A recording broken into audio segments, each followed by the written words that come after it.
tinggal tanda tangan aja lama banget. Apa susahnya sih? Tinggal tanda tangan aja lama banget. Apa susahnya sih? Wah.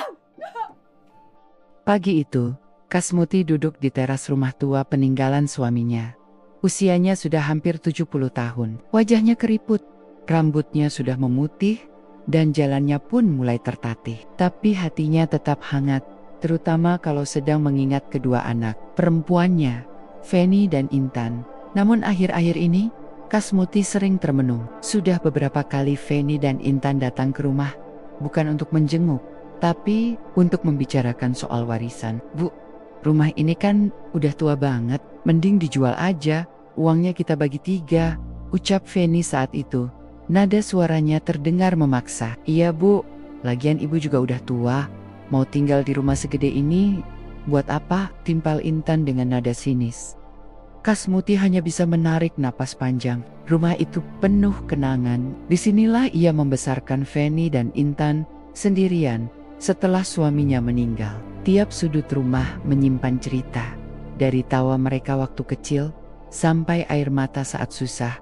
Ibu gak mau jual rumah ini. Ini satu-satunya peninggalan almarhum bapak kalian, jawab Kasmuti lembut. Tapi jawaban itu membuat Feni dan Intan kesal. Jangan egois dong. Kami juga butuh uang. Masa ibu tega lihat anak Kenania susah? Bentak Feni. Iya, kalau ibu sayang sama kami, ibu pasti ngerti. Lagian nanti kami beliin ibu rumah kecil, yang lebih enak buat istirahat. Intan ikut membujuk, meski matanya lebih tertuju pada surat sertifikat tanah yang disimpan ibunya. Kasmuti tetap menolak. Tapi sejak hari itu, Feni dan Intan makin sering datang. Bukan membawa makanan atau perhatian, tapi desakan. Kadang mereka datang dengan nada tinggi, kadang dengan air mata buaya. Kasmuti tahu niat mereka sudah bukan lagi soal perhatian, tapi soal uang. Beberapa hari kemudian, tanpa sepengetahuan, Kasmuti, Feni dan Intan membawa notaris ke rumah. Mereka membujuk ibunya menandatangani surat yang katanya hanya surat kuasa biasa. Kasmuti yang sudah lelah dengan desakan itu akhirnya menyerah. Ia tak tahu kalau yang ditandatanganinya adalah surat jual beli rumah. Setelah surat itu ditandatangani, hari-hari Kasmuti berubah drastis. Beberapa minggu kemudian, Feni dan Intan datang lagi. Tapi kali ini mereka nggak datang sendirian. Mereka membawa orang asing calon pembeli rumah. Bu, kenalin, ini Pak Hadi. Nanti beliau yang beli rumah ini kita udah sepakat. Dan uangnya bakal langsung cair minggu depan, kata Feni sambil senyum-senyum. Kasmuti langsung berdiri dari kursinya, kaget dan bingung. Loh, katanya cuma surat kuasa, Van. Ibu nggak setuju rumah ini dijual, ujarnya pelan. Suaranya gemetar. Intan mulai kehilangan sabar. Bu, jangan drama deh. Tanda tangan ibu udah ada, tinggal pindahan aja. Nanti kita cariin kontrakan kecil buat ibu. Di sana lebih cocok buat orang tua. Air mata mulai mengalir di pipi Kasmuti. Rumah itu bukan cuma bangunan, itu tempat di mana semua kenangan keluarganya tersimpan. Tapi Feni dan Intan gak peduli. Mereka sibuk membahas harga, komisi, dan cara membagi uang. Beberapa hari setelah itu, datanglah truk pindahan. Feni membuang barang-barang lama ibunya ke karung. Intan membereskan dokumen-dokumen penting dan surat rumah yang sudah berpindah tangan. Sementara itu, Kasmuti hanya duduk diam di kursi rotan. Usangnya, matanya kosong, napasnya berat. Bu, ayo cepet, nanti sopirnya nunggu lama, kata Feni sambil menarik tangan ibunya dengan berat hati. Kasmuti keluar dari rumah yang sudah ia tempati puluhan tahun. Ia tak berkata apa-apa. Ia hanya menggenggam tas kecil berisi baju, sajadah, dan foto suaminya. Mereka mengantar Kasmuti ke sebuah rumah kontrakan kecil di pinggiran kota. Dindingnya tipis, atapnya bocor. Tak ada tetangga yang dikenal. Tak ada kasur empuk, tak ada pelukan hangat. Feni dan Intan meninggalkan ibunya di sana begitu saja. Bu, kami sibuk kerja. Kalau ada apa-apa, telepon aja ya, kata Intan sebelum pergi. Tapi sejak hari itu, mereka tak pernah datang lagi. Hari-hari Kasmuti di rumah kontrakan itu terasa sangat sunyi. Setiap pagi, ia duduk di depan pintu, menatap jalan kecil di depan rumah. Hatinya masih berharap, mungkin hari ini Feni atau Intan datang membawakan makanan, atau sekadar menengok. Tapi yang lewat hanya orang-orang asing, motor berisik, dan sesekali penjual keliling. Hari berganti minggu, tak ada kabar dari anak-anaknya. HP jadul yang dipinjamkan Feni pun sudah lama mati karena tidak ada pulsa. Di kontrakan itu, Kasmuti hidup seadanya. Masaknya pakai kompor kecil, kadang cuma rebus air buat makan mie instan, kadang tetangga sebelah yang Iba suka kasih nasi bungkus. Karena tahu ibu tua itu tinggal sendiri. Suatu malam, hujan deras turun. Atap bocor di mana-mana. Kasmuti menggigil. Ia batuk terus-terusan. Badannya demam tinggi. Tapi tak ada yang datang menolong. Ibu kuat, ucapnya lirih.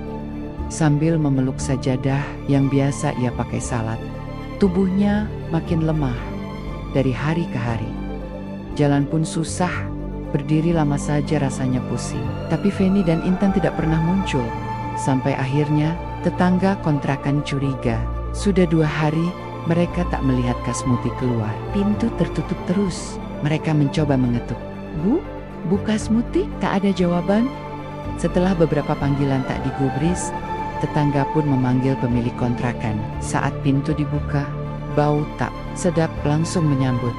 Kasmuti ditemukan meninggal dunia, terbaring di lantai, wajahnya tenang, seperti sedang tidur. Tapi tubuhnya sudah kaku, sendirian, tanpa anak, tanpa keluarga.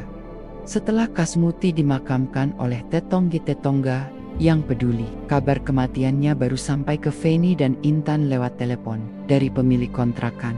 Tapi reaksi mereka datar saja.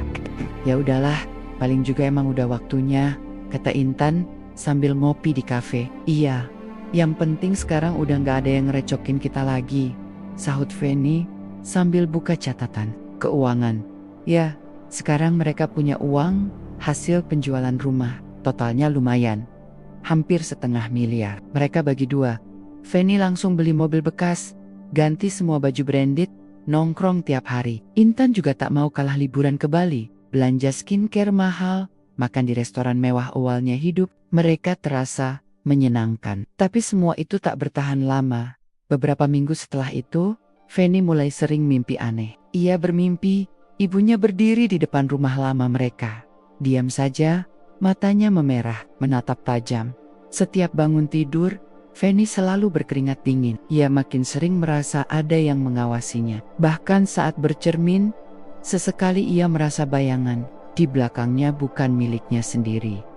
Sementara itu, Intan mulai sering sial. Dompet hilang, motor mogok tanpa sebab, dan puncaknya, apartemennya kebobolan. Semua barang mahal raib. Ini apaan sih, Van? Hidup gue makin hancur, uang makin habis. Lo ngerasa aneh gak sih akhir-akhir ini? Tanya Intan dengan wajah pucat. Feni mengangguk. Gue juga tiap malam mimpi ibu, matanya kayak nyala. Dia cuma diem, tapi bikin gue takut banget. Mereka mulai gelisah, tapi penyesalan itu terlambat. Suatu malam, Feni pulang sendirian. Di dalam mobil, tiba-tiba AC mati, lampu meredup, dan radio menyala sendiri. Mengeluarkan suara seperti orang tua batuk dan berbisik. Feni, kenapa kamu tega? Feni menjerit, membanting pintu, dan lari keluar mobil. Di tempat lain, Intan tiba-tiba jatuh pingsan di kamar mandi. Waktu bangun, kepalanya benjol, dan ia merasa seperti dicekik dalam tidurnya. Mereka berdua mulai jarang keluar rumah, takut, panik. Harta mereka habis cepat seperti hilang ditelan bumi, dan satu hal yang makin nyata, azab itu mulai menghampiri. Malam makin larut. Di kamar sempitnya, Feni duduk termenung, matanya sembab karena kurang tidur. Sudah beberapa malam ini, ia tak bisa istirahat dengan tenang. Suara bisikan, langkah kaki di loteng, padahal rumahnya 1 lantai, dan mimpi buruk terus datang silih berganti. Malam itu, ia kembali bermimpi. Dalam mimpi itu, ia melihat rumah lama mereka. Di sana berdiri ibunya. Bu Kasmuti, pakaiannya putih, tapi compang-camping. Rambutnya kusut, dan matanya kosong. Ibu cuma pengen kamu pulang. Ucap suara itu pelan, tapi menghantam hati. Feni terbangun dengan napas terengah-engah. Tubuhnya berkeringat dingin. Walau kipas angin menyala kencang, tapi dingin di tubuhnya bukan karena udara melainkan karena ketakutan. Di sisi lain, Intan mengalami hal yang tak kalah aneh. Saat mandi pagi, air keran tiba-tiba berubah bau dan berwarna kekuningan, seperti air got. Ia panik dan menjerit. Kereket mengelap wajahnya, ia melihat bayangan perempuan tua di cermin samar. Tapi jelas itu wajah ibunya. Astaga, Intan langsung keluar dari kamar mandi sambil teriak-teriak. Sejak saat itu, keduanya makin merasa tertekan. Mereka mencoba bertemu di rumah Fanny. Tan, gue gak kuat. Kayak ada yang ngikutin gue terus. Di mobil, di rumah. Bahkan waktu gue ke toilet umum pun ada suara ibu. Keluh Fanny sambil gemetar. Gue juga, Van, tadi pagi air kamar mandi kayak air kuburan. Gue sampai jijik melihat diri sendiri. Kita harus ngelakuin sesuatu. Ini udah gak wajar, ucap Intan dengan wajah pucat. Menurut lo, ini karena kita durhaka sama ibu ya? Tanya Fanny. Suaranya lirih. Intan tak menjawab, tapi matanya mulai berkaca-kaca. Uang kita habis, barang-barang hilang, hidup makin hancur. Lo pikir ini semua kebetulan? Keesokan harinya, mereka berdua memutuskan untuk pergi ke makam ibunya. Mereka membawa bunga dan air, berharap bisa meminta maaf. Tapi sesampainya di sana, makam Kasmuti seperti berbeda. Tanahnya basah meski tak hujan, dan bunga-bunga yang ditaruh tetangga sebelumnya sudah menghitam. Fanny meletakkan bunga sambil menangis. Ibu, maafin Fanny bu, maafin anakmu yang jahat ini. Intan ikut bersimpuh. Maaf bu, kita hilaf, kita nggak tahu diri. Angin berembus kencang, dedaunan berterbangan. Fanny dan Intan saling pandang, merasa bulu kuduk mereka berdiri. Tapi tak ada jawaban, tak ada tanda-tanda pengampunan. Dan malam itu, azab yang sebenarnya mulai datang. Setelah pulang dari makam, Fanny dan Intan berharap semuanya akan tenang. Mereka pikir dengan minta maaf semuanya akan selesai. Tapi yang terjadi justru sebaliknya. Malam pertama setelah dari makam, Fanny sedang tidur di kamar. Sekitar jam 2 pagi, ia terbangun karena mendengar suara ketukan dari jendela. Tok, tok, tok. Awalnya pelan, lalu makin keras. Fanny memberanikan diri melihat dari balik gorden. Kosong. Tapi ada bekas tangan basah menempel di kaca, seperti habis kena air kuburan. Dan tiba-tiba lampu kamarnya mati. Dalam gelap, ia mendengar suara napas berat, seperti orang tua yang sesak. Lalu terdengar suara berbisik, "Kamu, anak durhaka." Fanny menjerit histeris dan langsung lari ke kamar Intan. Tapi di rumah Intan, keadaannya lebih parah. Intan ditemukan tetangganya di ruang tamu, berdiri di pojokan, kaku. Matanya melotot ke satu titik. Saat ditanya, ia cuma menjawab, Ibu duduk di kursi itu dari tadi malam, padahal kursi itu kosong." Sejak malam itu, tubuh Intan mulai lemah. Ia sering muntah darah kecil, pingsan tanpa sebab, bahkan mimisan setiap jam 12 malam. Dokter tak bisa menjelaskan apa-apa. Hasil medisnya normal, tapi kondisi tubuhnya makin menurun cepat seperti orang yang dikutuk. Fanny pun tak luput. Saat sedang menyetir mobil di siang bolong, Fanny seperti melihat sosok ibunya duduk di kursi belakang lewat kaca spion. Panik, ia banting setir dan hampir menabrak truk. Mobilnya ringsek dan ia luka-luka di bagian kepala. Saat dirawat, ia berteriak-teriak di rumah sakit, menyebut nama ibunya terus-menerus. Perawat sampai harus memanggil penjaga karena Fanny histeris, bilang ibunya berdiri di ujung ranjang menatapnya. Semenjak itu, keduanya tak bisa tidur tenang, makan pun sulit. Setiap malam dihantui sosok Kasmuti yang hanya diam, dengan mata penuh luka dan kecewa. Bahkan di siang hari pun, suara-suara bisikan tetap terdengar. Siksa ini belum selesai. Setelah kejadian gaib makin sering, kondisi Fanny dan Intan makin mengerikan. Fanny mulai jarang keluar rumah, wajahnya pucat, tubuhnya kurus drastis. Tapi yang paling bikin syok, kulit di lengannya mulai mengelupas sendiri, seperti luka bakar. Awalnya kecil, lalu makin besar, bernanah, dan bau busuk. Ia pergi ke dokter, tapi hasilnya nihil. "Ini bukan infeksi biasa, Bu. Kami nggak bisa jelaskan secara medis," kata dokter sambil menggeleng. Feni menangis di kamar mandi rumahnya. Setiap mandi, kulitnya makin hancur seperti daging busuk. Bahkan air bekas mandinya menghitam dan bau menyengat. Sementara itu, Intan lebih parah. Setiap pagi, rambutnya rontok segenggam, giginya satu persatu copot tanpa sebab, lidahnya luka, dan perutnya bengkak seperti orang keracunan parah. Ia berteriak kesakitan tiap malam, sampai tetongga mulai takut dan menjauh. Badanku panas tapi dingin. Van, kulit gue kayak diremas. Terus, Intan bicara sambil menangis lewat video call karena mereka tak sanggup lagi bertemu langsung. Penampilan mereka sudah seperti mayat hidup. Feni pun sadar mereka sedang dibusukkan perlahan-lahan. Kita ini kayak dikubur hidup-hidup, Tan, kata Feni dengan suara lemah. Ini azab ibu, Von. Ibu gak maafin kita, jawab Intan sambil menangis histeris. Suatu malam, Feni mencoba salat, sujud sambil menangis, memohon ampun. Tapi saat ia bangun dari sujud, wajah ibunya muncul di depan sajadah. Ibu cuma pengen kalian ingat, kasih sayang itu bukan untuk dijual, ucap sosok itu sebelum menghilang. Tubuh Feni langsung kejang-kejang, mulutnya berbusa, dan ia jatuh tak sadarkan diri selama 2 hari. Intan ditemukan oleh tetangganya pingsan di depan pintu. Saat dibawa ke rumah sakit, kulit punggungnya penuh luka, mirip bekas cambukan, tapi tak ada satupun yang bisa menjelaskan penyebabnya. Keduanya kini hidup dalam sekarat yang menyiksa. Merks masih bernafas, tapi tubuhnya membusuk seperti orang mati. Tak ada yang berani mendekat. Semua orang takut, bahkan keluarga jauh pun menolak datang. Hari-hari terakhir Feni dan Intan terasa seperti siksaan panjang. Tubuh mereka membusuk, nyeri tak tertahankan, tapi kematian seolah belum mau datang, seperti sengaja ditunda, supaya mereka benar-benar merasakan akibat dari dosa mereka kepada ibu sendiri. Feni sudah tak bisa keluar kamar. Luka di tubuhnya makin membesar, sebagian dagingnya menghitam dan mengelupas. Bau busuk memenuhi rumahnya. Tetangga sampai lapor RT, karena bau bangkai menyengat keluar dari jendela. Petugas datang dan mendobrak pintu. Feni ditemukan tergeletak di atas kasur. Tubuhnya seperti sudah meninggal berminggu-minggu, tapi matanya masih terbuka.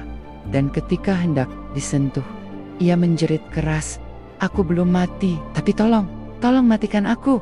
Suara Feni parau, penuh penderitaan. Para petugas mundur ketakutan. Salah satu dari mereka pingsan karena tak tahan melihat kondisi tubuh Feni. Dagingnya menempel di spray, dan darah hitam merembes keluar seperti air got. Akhirnya, Feni dibawa ke rumah sakit jiwa, tapi di sana ia hanya bertahan 2 hari, sebelum akhirnya menghembuskan napas terakhir sambil menatap kosong ke langit dan menyebut, "Bu, maaf, bawa aku pulang." Sementara itu, Intan meninggal dengan cara yang lebih mengerikan. Malam itu, ia sendirian di kosan. Tetangga mendengar ia berteriak-teriak, seperti sedang bertengkar hebat, tapi tak ada orang lain di kamar itu. Teriakan berubah jadi suara minta tolong, lalu mendadak hening. Keesokan paginya, pemilik kos curiga. Saat kamar dibuka, Intan ditemukan tewas tergantung, tapi tanpa alat bantu. Tidak ada tali, tidak ada kain. Lehernya seperti dicekik oleh tangan tak terlihat. Matanya terbuka lebar, lidah menjulur, dan jari-jarinya mencakar dinding sampai berdarah, yang membuat merinding. Di dinding dekat jenazahnya ada tulisan seperti dicakar ibu. Beberapa bulan setelah kematian Feni dan Intan, cerita tentang mereka menyebar luas di lingkungan tempat tinggal mereka dulu. Banyak orang bergidik ngeri setiap kali membahas kematian 2 kakak beradik itu. Tetangga yang pernah melihat langsung kondisi mereka sebelum meninggal masih trauma. Saya nggak bakal lupa bau dari rumah Feni waktu itu. Kayak bau bang, tapi dia masih hidup. Matanya ngelihat langsung ke saya, cerita Pak Heri, salah satu tetangga. Ada juga yang bilang, tiap malam Jumat, sering terdengar suara tangisan perempuan dari arah bekas kos Intan. Dan kadang, ada yang melihat bayangan hitam berdiri di jendela. Orang-orang bilang, itu arwah mereka yang belum tenang, karena mereka meninggal dalam keadaan menyedihkan dan penuh dosa. Sementara itu, makam Kasmuti justru jadi lebih ramai. Banyak warga yang datang untuk mendoakan, bahkan ada yang menaruh bunga dan bacakan doa tiap Jumat sore. Walaupun beliau meninggal sendirian, Ibu Kasmuti itu orang baik, sabar banget, gak pernah ngeluh soal anak-anaknya. Dia wafat, tapi harum namanya, ujar Bu Ratmi, tetangga lama Kasmuti. Ironisnya, Feni dan Intan yang semasa hidup mengejar harta akhirnya mati tanpa punya apa-apa. Harta habis, badan hancur, dan dimakamkan tanpa penghormatan. Cerita ini akhirnya jadi pelajaran buat banyak orang tentang betapa besar doa dan restu seorang ibu, dan betapa mengerikannya azab bagi anak yang menyakiti orang tuanya. Kosi ibu itu nggak pernah minta balasan, tapi kalau dilukai, luka itu bisa jadi doa, dan doa ibu yang tersakiti tak ada yang bisa melindungi dari akibatnya.